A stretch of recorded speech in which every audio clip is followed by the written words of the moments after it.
Ayan, hindi niya alam kung sino. Hindi na marunong magsauli. Oo, yun, hindi namin siya pwedeng hayaan. Diba? Dahil doon talaga kami binuhay ng papa. Doon kami nabuhay sa pagpapanday niya. Doon kami nakapag-aral ng maayos. Doon nakapagtapos ang Ate Caris ng pag-aaral sa pagpapanday ng papa. Kaya, at ayan, nilusong na nga po niya sa baha. Dahil wala namang ibang dadaanan kundi dyan. At ayan na nga po. At akay niya si Victoria. Kwang, kwang, kwang. Ayan, oh, putol na, putol. Ang kadena. Buti na hindi ka na-aksidente, no? Ito yung sa'yo, Bing. Akin yung orange chicken. Thank you po, Kuya Bing. So, what's up, guys? Ayan, good morning, everyone. Ayan, panibagong araw at panibagong vlog na naman tayo ngayon. So, for today's video, ang oras natin ngayon ay alas 6 ng umaga. So, susunduin po natin si Seiji sa trabaho kasi hinatid natin siya kagahapon.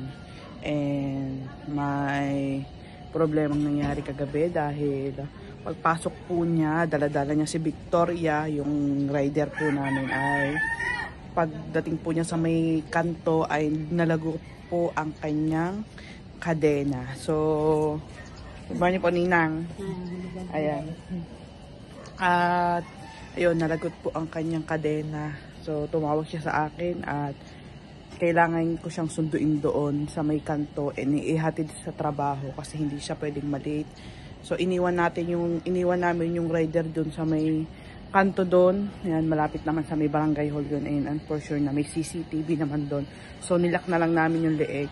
So, ngayon guys, at umaga, tumawag sa akin si Seiji. Kailangan ko na siyang sunduin. And ipapakita ko sa inyo kung saan saan namin iniwan yung rider na kagabi. So, let's go. So guys, ito yung si Victoria. Ayan, o. Kita nyo naman guys, naputol yung kadena niya. So, dito natin siya iniwan sa tiyahin ko. Dahil dito siya nagtatrabaho. Dito lang yan sa Aweki. Kalsada lang sa may Bukana. Daran! Putol ang kadena ni Victoria. So, iniwan natin siya dyan kasi kailangan ni Sejing pumasok sa trabaho at bawal mali. Pwede naman siguro pero hindi pwedeng umabsent. So, ayan. So, tara, susunduin na natin si Sejing. Alam kong babalikan namin yan mamaya. Dito na si Seiji, guys. Kaya pa pala siya nag-aantay dito. Dinaanan namin yung rider mo. Putol yung kadena. Ano nangyari? Ikaw na mag-drive. Putol ang kadena ko. Ayan guys, kalalabas siya lang galing trabaho. So, tara na. Jujuwi na ulit tayo. Ngayon, kailangan ayusin niya si Victoria. Actually, hindi na talaga maayos at kailangan ng paltan yun. Tagal na rin kasi nun eh. Pero, ano? Sabay-sabay na yung palit ni Victoria. Kadena. 3 years na siyang stock eh. Ano pala yun? Kapag dapat pala every year ang papalit talaga ng ano ng kadena at mga sprocket. Depende rin sa gamit siguro. Yes. So, let's go. Ayan, gamutik pa namin lampasan ng rider. Si Victoria. Ayan, oh, putol na, putol. Ang kadena. Buti naman, hindi ka na-aksidente, no? Mabagal naman takbo ko eh.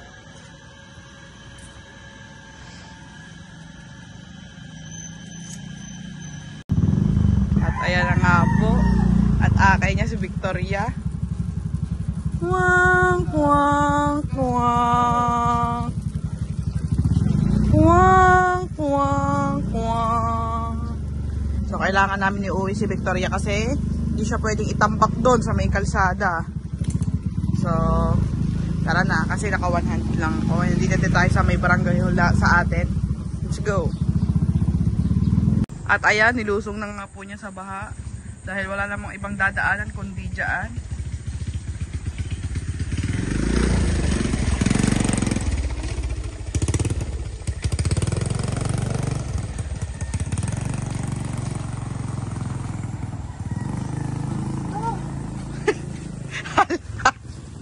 Good.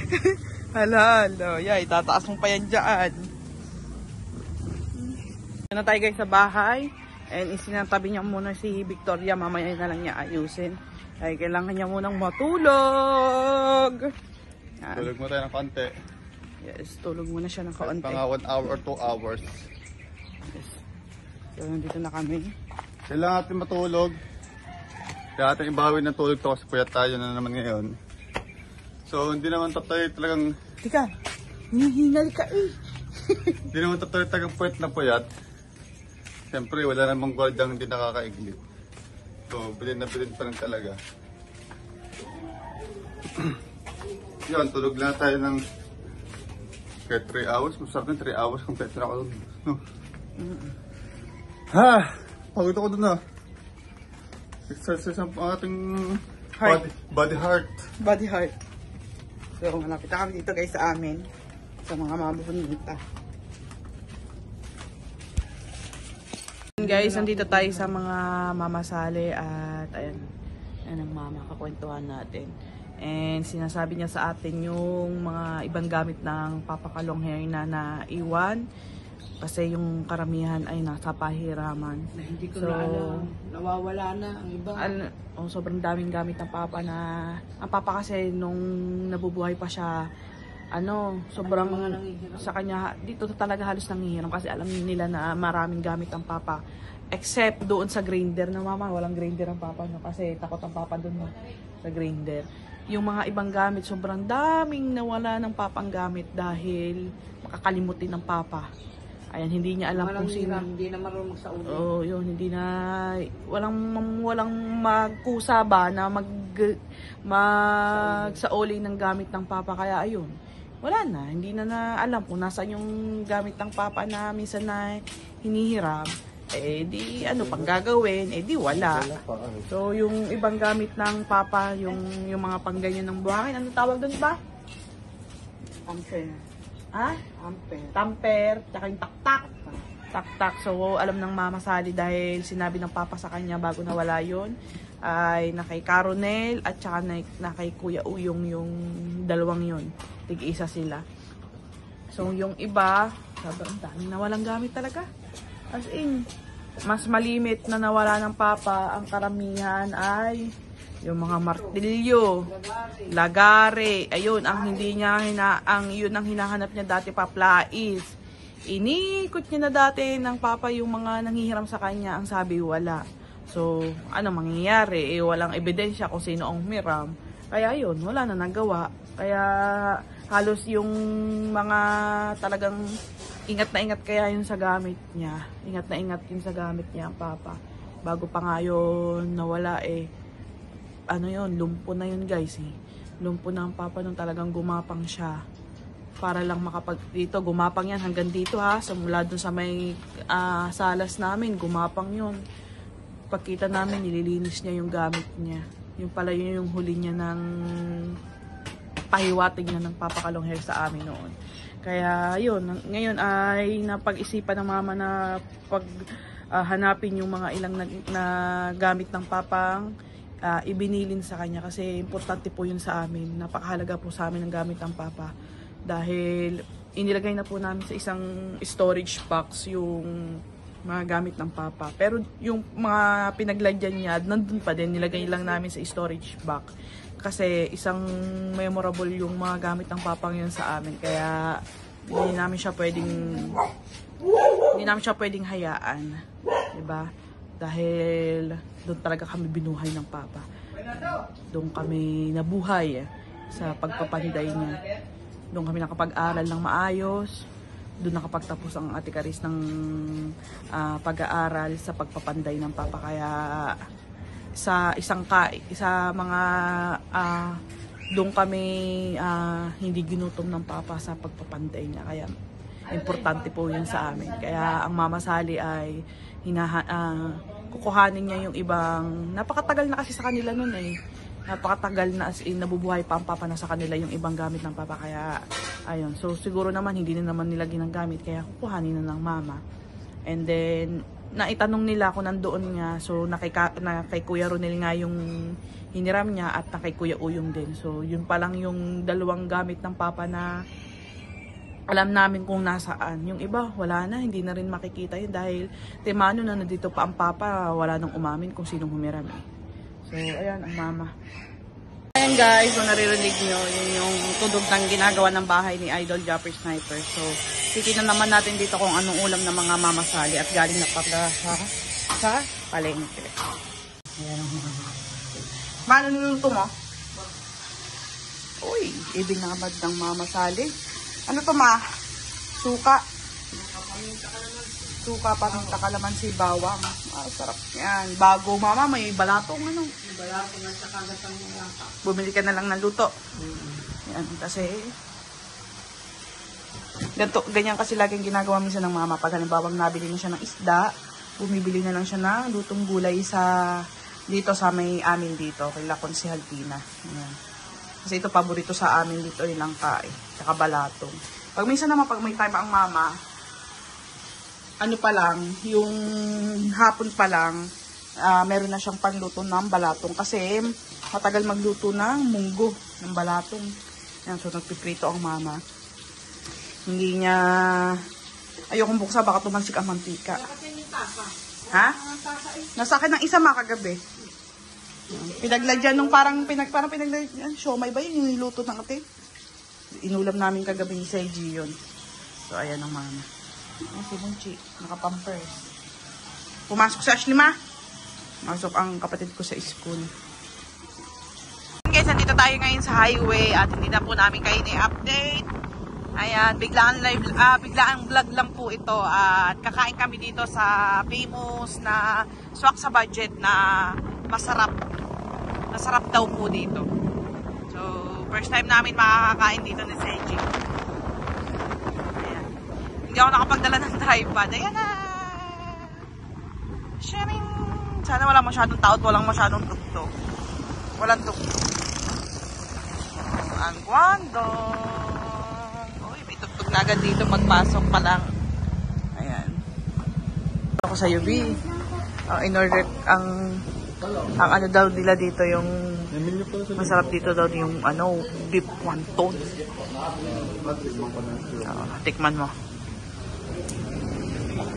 Ayun yung mga menu nila. Isip mo order. Gusto ko yung ano orange chicken. Tikman natin yung orange chicken nila. 99 pesos lang. 145 lang pala yung beef wonton. 145. Orderin ko yung orange chicken. Ay, ito rin pala yung mga chip, ano nila.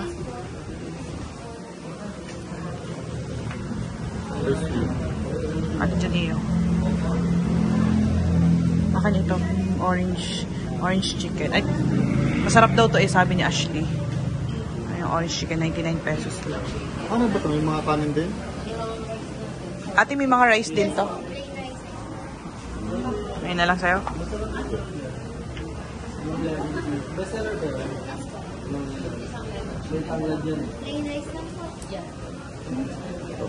Ano sa'yo dyan? G-style pork chop. Guangdong rice. Okay.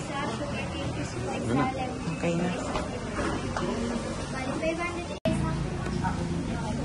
Pag wala,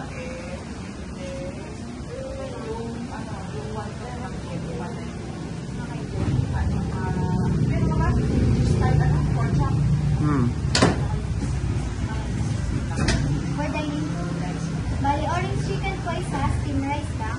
1 noodles po isa, and diesel po isa. Bali, 347. Pangalan ito? Ng Grace.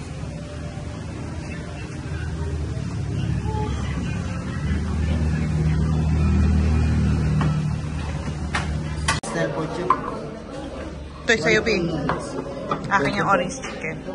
Thank you po, kuya. Bing, kuha ka ng kutsara. Isang service dito. Tsaka, tubig natin.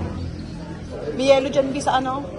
Ayan, ito yung orange chicken. And ito yung kay Seiji na gas-style pork chop. And ito yung wonton noodles.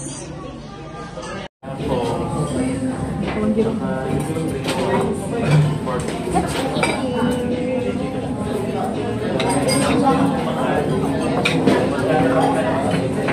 rin naman ng kanin nila eh.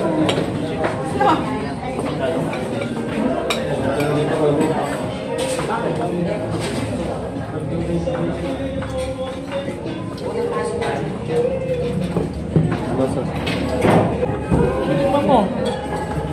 Sarap. Kaya pala ito yung ano eh.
lang pa day. And hanggang dito na lang ulit ang ating vlog. Bye-bye!